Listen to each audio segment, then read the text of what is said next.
Abra sua Bíblia, nós vamos ler apenas a primeira parte do versículo 5, capítulo 12 de Jeremias, livro do profeta Jeremias, capítulo 12, versículo de número 5. Apenas a primeira parte desse versículo, que é um versículo muito interessante. Jeremias, livro do profeta Jeremias, capítulo 12, versículo 5, a primeira parte apenas, para a gente entender um pouco aquilo que nós ousamos ser na presença do Senhor. Jeremias, capítulo 12, primeira parte do versículo 5. Mesmo assentados, vamos fazer a leitura desse texto. Jeremias, capítulo 12, versículo 5. Se te fatigas correndo com homens que vão a pé, como poderás competir com os que vão a cavalo?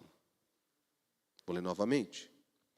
Se te fatigas correndo com os homens que vão a pé, como poderás competir com os que vão a cavalo? Senhor amado, em nome de Jesus, que a Tua palavra fale ao nosso coração, à nossa vida, que a Tua palavra nos responda, que a Tua palavra nos desafie e nos transforme, que a Tua palavra nos leve a compromissos mais próximos e intensos contigo, que a Tua palavra seja alimento para a nossa alma, que a Tua palavra, Senhor amado, possa alcançar os lugares onde nós nem imaginamos que precisamos de cura. Em nome de Jesus, fala conosco nessa noite, para a honra e glória do Teu nome. Amém. Essa semana saiu uma notícia interessante, que é uma repetição de um acontecimento que foi noticiado no começo do ano e certamente daqui a alguns dias vai ser noticiado novamente. Talvez você deva ter experimentado na sua última viagem às ilhas gregas, lá na ilha de Mykonos, lá na Grécia, sabe? Aquela ilhazinha grega, não é? Sujeito desceu, um casal desceu do navio de cruzeiro e foi lá num restaurante e sentaram no restaurante e eles comeram uma porção média de lula e camarão, tomaram 3 sucos de laranja e um coquetel, e aí veio a conta de R$3.850 para eles pagarem em euros, né? Não é a primeira vez que isso acontece nesse restaurante. A notícia do começo do ano disse que eles pagaram quase R$5.000 por um prato de pata de camarão, pata de caranguejo e só. É costume desse restaurante, eles estão brigando muito por isso, de enganar os turistas, de enganar esses que simplesmente vão, descem e vão embora e não fazem mais nada na ilha. E eles querem, então, sobreviver em tempo de baixa temporada. Eles não colocam os preços no cardápio e nem fazem muita questão de mostrar o cardápio para os turistas. Afinal, são turistas, não é? Turista é aquele que não está muito preocupado com o lugar, o contexto. Ele tem um mapa, uma orientação, ele procura alguns lugares que são interessantes no percurso. Se tem um guia, eles pedem algumas informações para o guia conta algumas historinhas pitorescas sobre o lugar, eles tiram algumas fotos e pé na estrada. Turista é assim, né? Deixa algum lixo, né? Traz o seu lixo, deixa um lixo e vai para o próximo ponto, ao próximo lugar bonito. Não é assim? Você já fez turismo, eu também já fiz turismo, não é? A gente não se preocupa muito com muito mais do que aquela beleza imediata que o lugar bonito nos desperta. Certamente esse lugar vai ficar marcado na vida desse casal, depois que eles tiveram que pagar quase R$4.000 por uma porçãozinha de camarão, talvez o camarão mais caro que eles já devam ter comido na vida. E eles não conseguiram fazer nada, porque eles tiveram que voltar correndo para o navio, porque o navio estava zarpando, e eles não tiveram tempo nem de reclamar, né? Tiveram que pagar a conta rapidinho e voltar para o navio. Daí eles postaram nas redes sociais, e aí virou notícia, e a gente está falando deles nessa noite, né? Turistas, eles têm uma passagem efêmera, rápida, uma passagem relâmpago. Eu não tenho compromisso com esse restaurante, com o dono do restaurante, nem com a comunidade daquela ilha grega maravilhosa, não é? Onde você passa suas férias, pelo menos na imaginação, não é? Onde nós passamos as nossas férias, aquela aguinha transparente do Mediterrâneo, aquela comida com muito azeite de oliva, aquela coisa bonita, gostosa, não é? Mas turista é assim, turista não está muito preocupado em estabelecer vínculos, em criar laços. Ele está querendo passar, aproveitar alguma coisa da beleza, alguma coisa da história. Ele não está preocupado em fazer a sua tenda e morar um tempo naquele lugar. Ele está de passagem. Turista é de passagem, turista não se compromete, turista ele tem essa característica. Interessante, porque o texto que nós lemos fala sobre jornada. Fala para o profeta Jeremias sobre uma jornada profética. Se você conhece o texto, você sabe que o capítulo 12, o início do capítulo 12, tem uma queixa do profeta que está meio saturado, para não usar outras palavras piores, está meio saturado do ministério profético, ou está meio saturado de quanto ele sofre, ou qual é o peso do relacionamento com Deus. E aí Deus fala assim: ô Jeremias, meu filhinho, se você está cansado com quem está indo de a pé, o que você vai fazer quando você tiver que correr do lado ou fugir daqueles que estão vindo de a cavalo? Se você se cansa caminhando nessa jornada, o que você vai fazer se tiver que competir com os que estão a cavalo? Difícil, hein?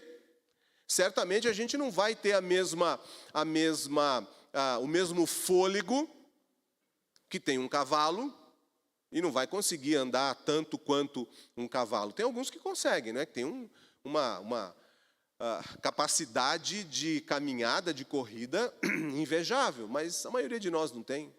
A gente não tem nem a velocidade que esses animais conseguem alcançar. Qualquer bichinho corre mais que a gente.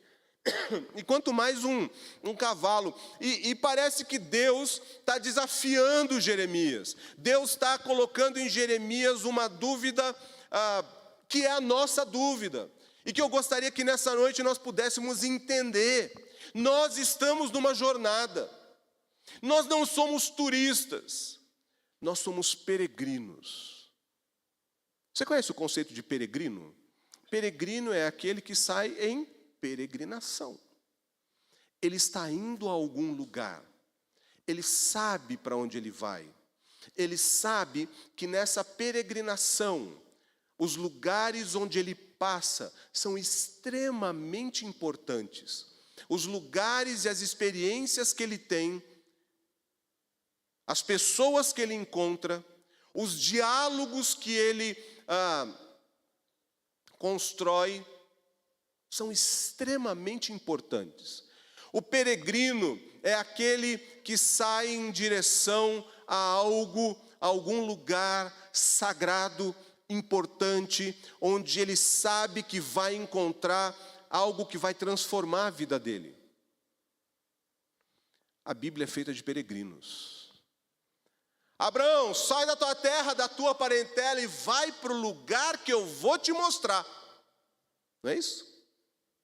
75 anos, diz o versículo 4, do início do chamamento de Abraão. As bênçãos de Abraão vêm depois do 4. Do versículo 4, capítulo 12 de Gênesis. E Abraão foi. E Abraão foi. E Abraão levantou e foi. a gente tem a história do próprio povo de Deus, chamado, então, dos patriarcas, em direção à terra que Deus ia mostrar, depois de escravos no Egito, chamados à terra prometida, passando pelo deserto, estabelecidos na terra prometida, eles sabem que eles estão em direção a algo maior, a presença de Deus. O ministério de Jesus é caracterizado pela jornada. Dependendo do evangelho que a gente lê, Jesus vai 3 vezes para Jerusalém. E ele vai da Samaria, lá da Galileia, e passa, não é, por toda a Judéia e sobe a Jerusalém. Ele está em jornada. Ele está caminhando. A multidão vai atrás. A multidão tenta entender que jornada é essa. Lá perto da Páscoa, a gente meditou sobre aquele texto onde os samaritanos não quiseram deixar ele passar pelo meio das suas vilas, porque ele estava com uma face, com um rosto, ele estava com a intrépida feição de quem vai a Jerusalém, quem está em jornada. Eu acho lindo esse texto. Estava na cara de Jesus que ele estava em jornada. Os samaritanos falam, não, você vai para Jerusalém, por aqui não passa. Nós vamos dificultar a tua jornada. Se você está andando a pé, nós vamos fazer com que você tenha que competir a cavalo, com cavalos. Você tem disposição? Tem um autor muito conceituado na área de espiritualidade, que ele pega uma frase de um filósofo nihilista e ele transforma isso para, talvez, terror desse filósofo, ele transforma essa frase, talvez, uma das mais significativas da nossa experiência. Ele diz que discipulado, presta atenção, é uma jornada de longa obediência numa mesma direção. Longa obediência numa mesma direção. Discipulado não é um programinha, não é uma ideia bonita para a igreja. Discipulado é a própria essência da vida cristã, uma jornada em direção a Jesus Cristo, uma jornada em direção àquele que é o alfa e o ômega, uma jornada em direção àquele que nos dá sentido, propósito e direção. Uma longa obediência numa mesma direção, um trabalho sobrenatural de Deus. E o autor, que é o Eugene Peterson, ele diz assim, que o discipulado trabalha em nós pelo menos algumas áreas, como arrependimento, como a experiência do cuidado de Deus, como adoração, o que nós fizemos agora, como serviço, como o socorro que vem de Deus, como a segurança de viver na presença de Deus. O discipulado nos ensina a felicidade, nos ensina o trabalho árduo, a alegria, a esperança, a humildade, a obediência, nos ensina a viver em comunidade, a ter relacionamentos transformadores. O discipulado, ele marca a bênção de Deus nas nossas vidas. Eu quero dizer para você, nós podemos ver com Jesus, quando ele vocaciona os seus discípulos, Mateus 4, ele fala, venham comigo, porque eu vou fazer de vocês pescadores de homens. Venham comigo. Venham, eu estou andando, vocês vão me acompanhar? Nós estamos numa jornada, eu farei de vocês pescadores de homens. Venham comigo. Eu pergunto, você quer ir com Jesus? No final, quando Jesus aparece para os discípulos e ele comissiona os seus discípulos, ele diz assim, indo, faça discípulos. Indo, é jornada. Quando ele fala, o texto registrado por Lucas em Atos 1:8, ele diz assim, quando vocês receberem poder, que eu vou enviar do Espírito Santo, vocês vão ser minhas testemunhas numa jornada de Jerusalém, Judeia, Samaria e até os confins da terra. Cristianismo acontece no caminho. Jesus diz, eu sou o caminho. É uma jornada, não é um lugar onde nós chegamos, mas é um lugar a partir de onde nós vamos. A vida com Jesus é uma experiência de uma caminhada diária, de uma jornada transformadora, de um caminhar que vai nos ensinando com as experiências, onde nós não somos turistas, nós somos peregrinos, onde cada passo, cada tropeço, cada paisagem, cada pessoa que a gente encontra, cada pensamento que a gente tem, cada alegria e cada desespero constroem na presença de Deus a plenitude da nossa experiência com Ele. Muitas vezes nós queremos estar na presença de Deus como turistas.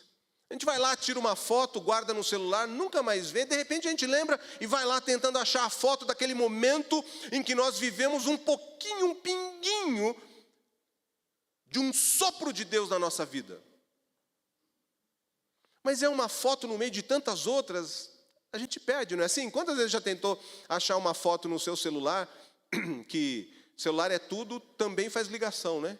Mas foto, um monte de foto no celular.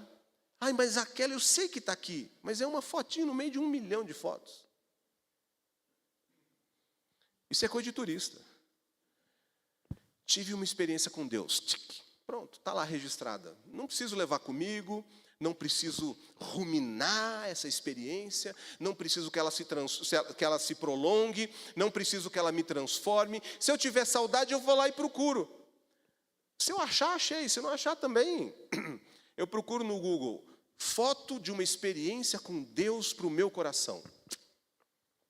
E dou um print screen, né? E guardo no meu celular. Porque eu não quero, de fato, que aquela experiência com Deus faça parte de mim. Eu sou turista. Eu não quero saber se o povo sofre, tem fome, tem sono, se na baixa temporada eles passam fome. Eu não quero saber se a casa deles é boa ou ruim, se a família deles está bem ou não. Eu sou turista. Eu venho, eu sento, tiro uma foto ou então gravo um vídeo de um louvor bacana, não é? Hoje, né? Não sei você, mas declarar que a presença de Deus é real, eu não sei se toca o teu coração. Você gravou no seu celular? Sua presença é real. Grava agora. Sua presença é real. Não grava não, vai estragar o seu celular. Aí a gente, olha só que legal, e manda para alguém, põe lá no Instagram, e pronto, vivemos a experiência. Não, a experiência tem que nos acompanhar, a experiência tem que nos transformar. E o discipulado é exatamente essa experiência transformadora. Só um pouquinho.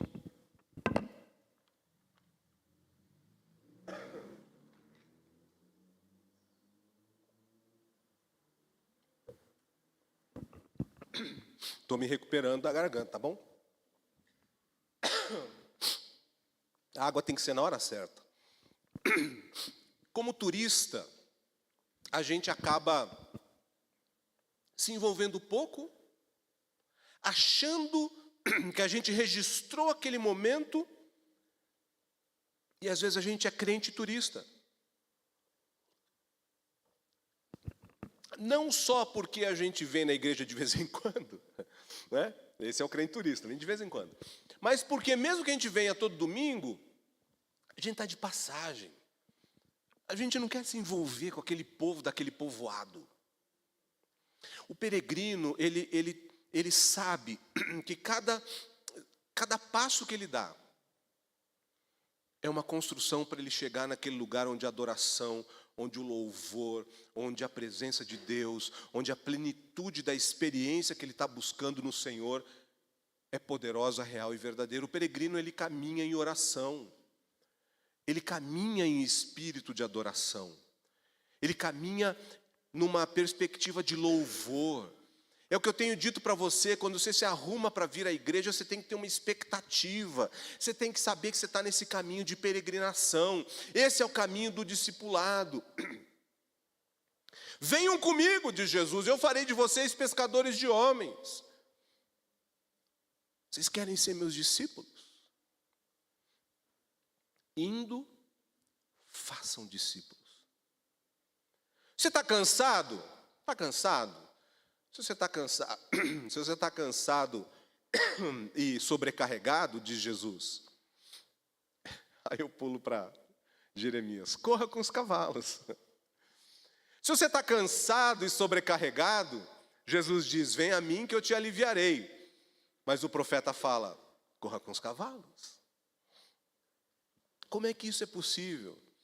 Como é que é possível uma resposta de obediência que vai para além da simples admissão de fé? Porque quando eu professo a minha fé, quando eu professo que eu aceitei Jesus Cristo como meu Senhor e Salvador, eu tenho uma experiência poderosa. Mas o discipulado, ele é uma resposta de obediência num caminho longo. Por isso que a gente diminui o discipulado, por isso que a gente diminui a graça de Deus, por isso que a gente quer de alguma forma tornar mesmo a experiência com Deus como um McDonald's. Eu passo no drive-thru, não converso com ninguém ali, só na hora nem vejo a cara da pessoa que está me atendendo. Eu quero um número 2, não precisa nem dizer o nome do lanche, né? Quero um número, qualquer um aí. Paga, pega, come, meia hora depois está com fome de novo.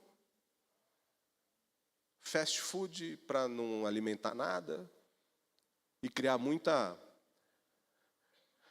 gordura nas suas veias, né? A gente diminui essa experiência de uma jornada, de uma caminhada na presença de Deus, de longa duração, a algumas coisas que a gente pode controlar.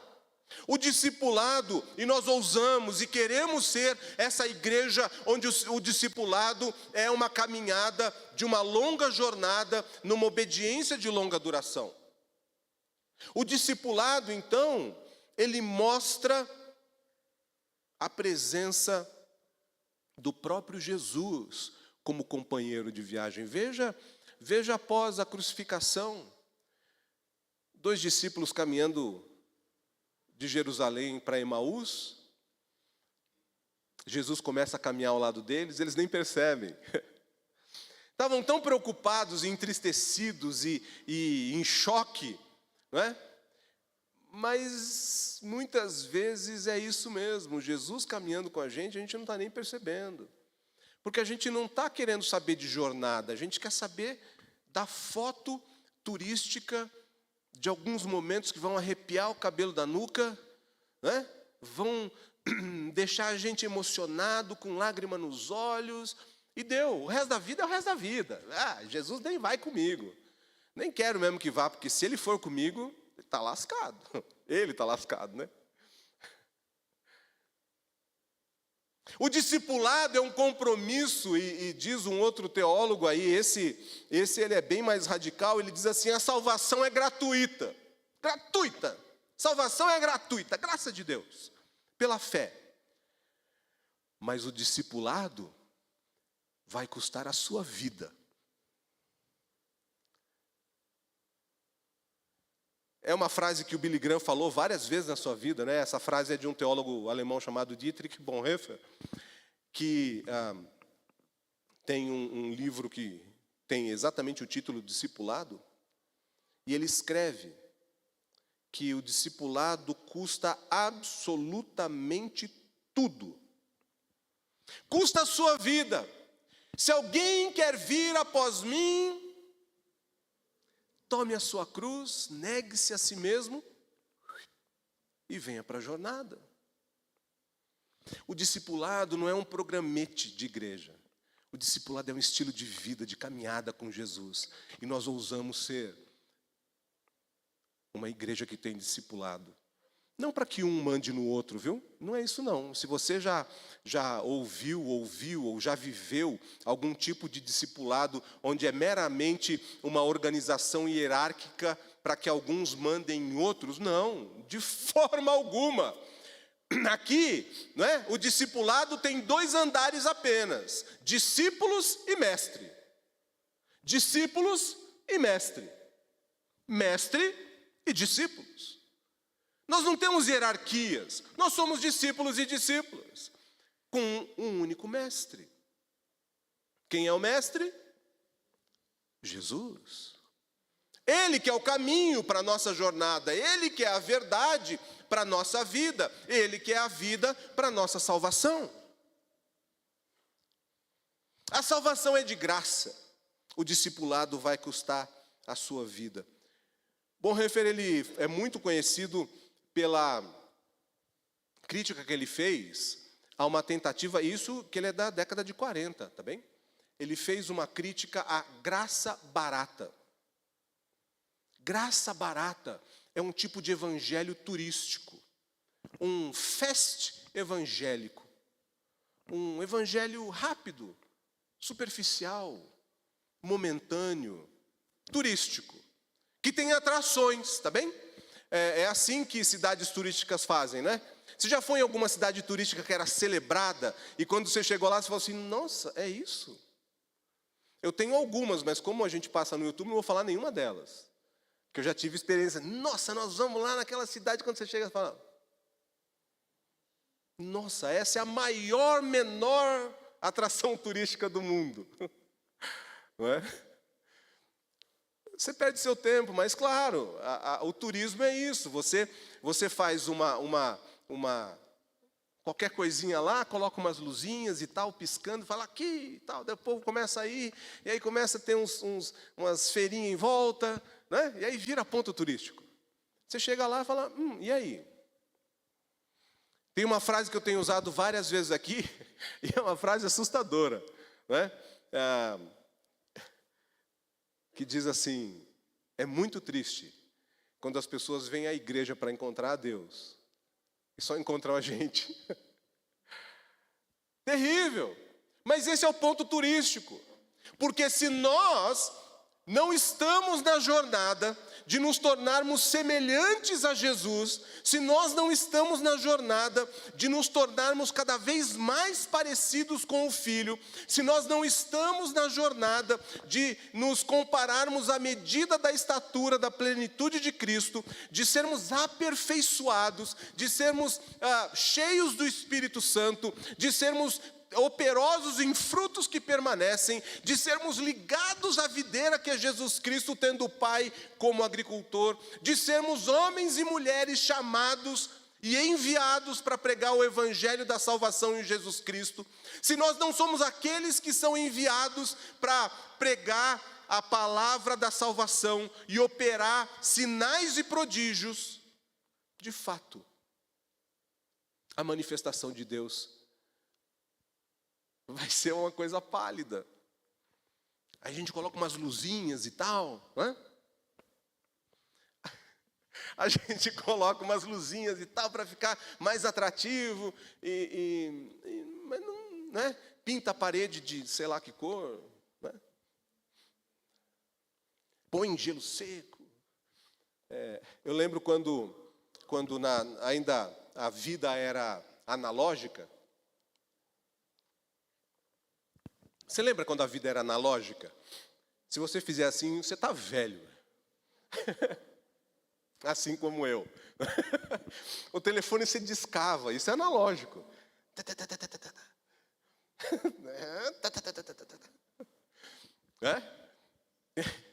O telefone tinha cadeado, porque era caríssima a ligação, né?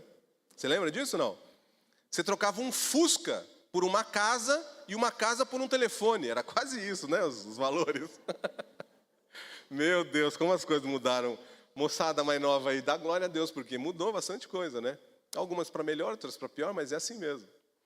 Quando a vida era analógica, a gente tinha um ritmo diferente. A gente tinha uma caminhada diferente. O que eu quero dizer para você é que nós somos chamados a uma caminhada, a uma jornada na mesma direção, com perseverança, em direção àquele que é o autor e consumador da nossa fé, Jesus Cristo. O livro de Hebreus é claríssimo, quando no capítulo 12, ele diz: portanto também nós, visto que temos a rodear-nos tão grande nuvem de testemunhas, desembaraçando-nos de todo o peso e do pecado que tenazmente nos assedia, corramos. Corramos. Deus está falando para o profeta: profeta, você está cansado porque você está andando com gente que vai a pé? O escritor de Hebreus entendeu e fala assim: corre, corramos com perseverança a carreira que nos está proposta, olhando firmemente para o autor e consumador da fé, Jesus. O discipulado é uma estrada na qual nós empreendemos essa jornada, todos nós juntos, não com uma condição de hierarquia, um mais que o outro. Nós somos discípulos e discípulas, há dois andares, o mestre e o discípulo. Nessa estrada em direção ao ponto ômega, Jesus, autor e consumador da nossa fé, alfa e ômega, aquele que nos dá modelo, dá sentido, dá caminho, dá direção, há benefícios para você e para mim. O primeiro benefício é conhecer o caminho. Os discípulos tinham essa dúvida: Senhor, como saber o caminho? Mostra-nos o caminho.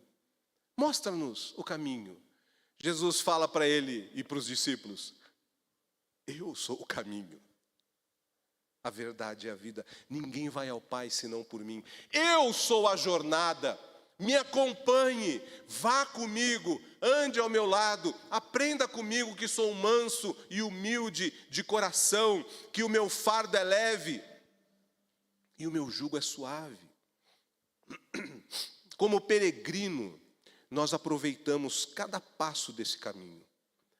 O discipulado, nesse caminhar de longa duração, transforma o mundo, porque o Evangelho, ele se faz presente, real e prático no nosso dia a dia.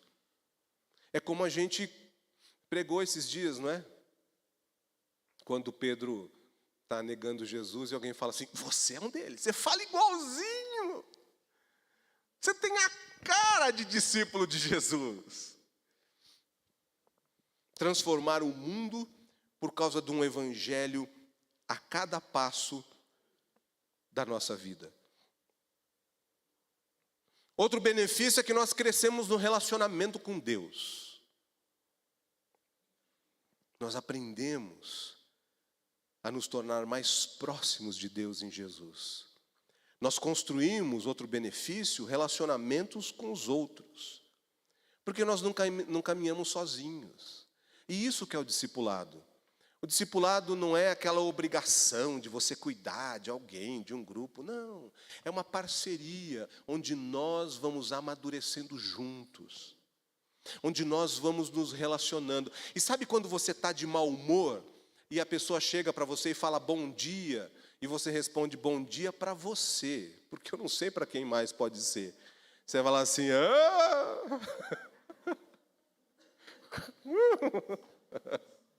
né? Mas você fala assim: puxa vida, o que será que está acontecendo na vida dele, dela? Não é assim? A gente vai aprendendo um com o outro. Quando a gente quer ficar longe, isolado, porque a gente não quer relacionamento, a gente está falando assim: ó, eu não quero aprender com ninguém, eu sou uma ilha. E por fim, nós vivemos uma santificação diária, na prática, diariamente, para que o pecado como disse aqui o autor de Hebreus, né? O pecado que tenazmente nos assedia, nós nos desembaraçamos dele, nós nos livramos dele, porque a santidade vai tomando lugar na nossa vida, a santidade vai nos tomando por completo. Nós estamos em jornada, nós ousamos estar em jornada, nós não queremos ser um ponto turístico, nós queremos ser um lugar onde nós caminhamos juntos em direção a Jesus Cristo. Isso é discipulado e eu quero desafiar você a participar dessa caminhada, a participar dessa jornada, a ir junto com a gente, a ir junto comigo, a ir junto dos teus irmãos e irmãs, numa jornada em direção a Jesus Cristo, porque isso é sentido, isso é direção, isso é propósito, isso é significado da nossa fé. Que Deus nos leve passo a passo, e que nós possamos fazer como fez Abraão. Gênesis 12, 4, partiu Abraão. Partiu, é essa palavra, é esse o verbo que está lá, não é? Partiu Abraão, partiu, e foi como o Senhor lhe ordenou. Que eu e você possamos ter essa experiência de uma jornada de peregrinos, que passo a passo aprendem a estar mais próximos de Jesus. Nós ousamos ser uma igreja onde obedecemos e vamos em direção a Jesus nessa jornada de santidade. Fecha os teus olhos em nome de Jesus. Pai amado, nós buscamos a tua face, Pai, pedindo que o Senhor nos oriente, acima de tudo, que o Senhor nos capacite, Pai, nos dê forças. Senhor amado, como o Senhor falou para o profeta, reclamando do peso do ministério, reclamando, Senhor, da dificuldade da profecia, o Senhor responde desafiando o profeta. Não só ande, mas ouse correr com aqueles que vão a cavalo. Pai, o Senhor fez isso com Filipe. O Senhor fez isso, Pai amado, com homens e mulheres que se dispuseram na tua presença. Nós nos colocamos em tuas mãos nessa noite, dizendo: Senhor, faz na nossa vida. Queremos essa jornada em direção a esse ponto ômega que é Jesus, o consumador, que também é autor da nossa fé. Queremos essa plenitude da experiência da tua presença. Queremos, Pai, o teu mover poderoso que nos cura. Queremos relacionamentos que tratam da nossa vida e nos desafiam, inclusive, Senhor. Queremos ser desafiados nos relacionamentos, nessa jornada, a aprender paciência, a aprender misericórdia, a aprender amor, a aprender alegria. Queremos celebrar na tua presença. Queremos exercitar a perseverança, Pai. Senhor amado, nós não queremos ser turistas na tua presença. Nós queremos ser peregrinos, discípulos que vão junto com o Mestre no caminho que o Mestre indica. Jesus Cristo é o nosso Mestre. Pai, fala ao nosso coração nessa noite, ministra a nossa vida. Senhor, nós estamos na tua casa, a tua casa nos acolhe. Essa é a casa do Pai, a casa que nos dá segurança, que nos dá salvação. Por isso, Pai, em nome de Jesus, nós te pedimos nessa noite, age sobre as nossas vidas, para a honra e glória do teu nome. Queremos andar ao teu lado, nos dá o caminho, pois tu és o caminho. Queremos ser conhecidos como teus discípulos, Pai, como aqueles que frutificam frutos que permanecem nesse mundo onde o teu evangelho é transformação e salvação. Age na vida de cada um dos teus filhos e filhas nessa noite, Pai, com poder. Nós queremos nos comprometer contigo, em nome de Jesus. Amém. Aleluia. Que nessa peregrinação você entenda que cada passo conta, cada experiência, cada encontro no caminho, cada tropeção, cada dificuldade. Mas acima de tudo, nós caminhamos juntos porque nós queremos ir mais longe. Nós ousamos ser uma igreja onde o discipulado é o nosso estilo de vida, onde nós caminhamos juntos onde nós nos ajudamos, como nós meditamos na semana passada, onde nós temos relacionamentos que nos inspiram segurança, que nos apoiam, porque essa é a casa do Pai. E o amor do Senhor nos leva a amar nossos irmãos e irmãs em nome de Jesus. Que o Senhor abençoe a tua vida, que o Senhor dê a resposta para as tuas necessidades, que você possa olhar ao redor e encontrar apoio e companhia de jornada, porque Ele continua conosco e nós queremos continuar no caminho que é Jesus.